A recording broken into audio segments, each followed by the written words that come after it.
அக்பர், பீர்பால் எல்லாருக்கும் தெரியும். இப்போ இருக்க பிள்ளைங்களுக்கு தெரியுமான்னு தெரியல. அக்பர்னு ஒரு ராஜா இருந்தார். அவர்கிட்டக்க ஒரு மந்திரி, அவர் பீர்பால். அவர் ரொம்ப சாணக்கியதனத்தில் இருந்து ரொம்ப அறிவாளி. அவர் பீர்பால் சொல்கிறத கரெக்டாக எடுத்துப்பார். பீர்பால் மந்திரி அவர் கூடவே இருப்பார். அந்த மாதிரி ஒரு காவலாளி என்ன பண்ணுறான், ஒரு நாள் அக்பர் அந்த வழியாக போகிறப்போ, ராஜா ராஜா எனக்கு ஒரு கேள்வி இருக்குது, கேட்கலாமா அப்படின்னு சொல்கிறான். உடனே ராஜாவும், இதில் என்னப்பா இருக்குது கேளு அப்படின்னு. நானும் தான் ஆடுறேன், ஓடுறேன், பாடுறேன், நல்லா அறிவாக தான் இருக்கேன்னு நினைக்கிறேன். எனக்கு மட்டும் காவலாளி உத்தியோகம், ஈட்டியை பிடிச்சிக்கிட்டு இருக்கேன். இந்த பீர்பால் என்ன அப்படி செஞ்சிடுறாரு? நீங்கள் அவரை ரொம்ப இஷ்டப்பட்டு வச்சுருக்கீங்க, கூடவே வச்சுருக்கீங்க, எதுவாக இருந்தாலும் அவர்கிட்ட தான் கேட்குறீங்க, ஏன்னு அப்படின்னு கேட்குறாராம்.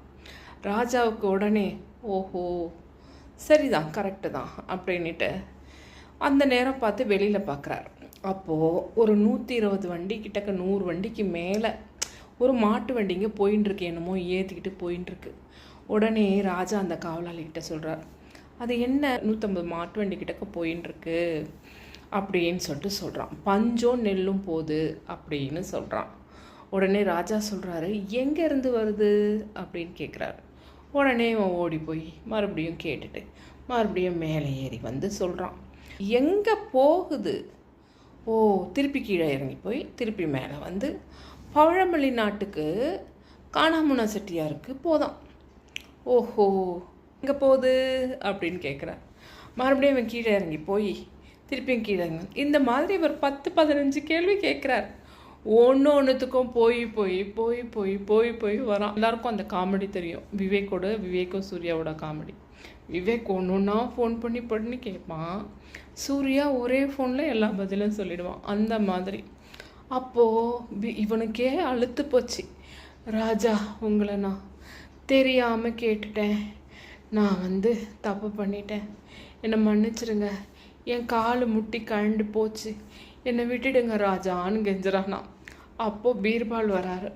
பீர்பால் வந்த உடனே ராஜா பார்க்க தான் செஞ்சார் இப்படின்னு கேட்குறாரு. அதாவது அது என்ன வண்டின்னு தான் கேட்குறாரு. உடனே பீர்பால் சொல்கிறார், பாரிஜாத நாட்டில் இருந்து ஒரு காணாமுனா செட்டியார் பழமொழி நாட்டுக்கு ஒரு வகையறா, அந்த பேரை சொல்லி அந்த வகையறாவுக்கு போகுது, நெல்லும் பஞ்சுமா ஒரு 120 வண்டி போகுது, இவ்வளவு 10,000 வெள்ளி வராகன் போகுது அதுக்கு.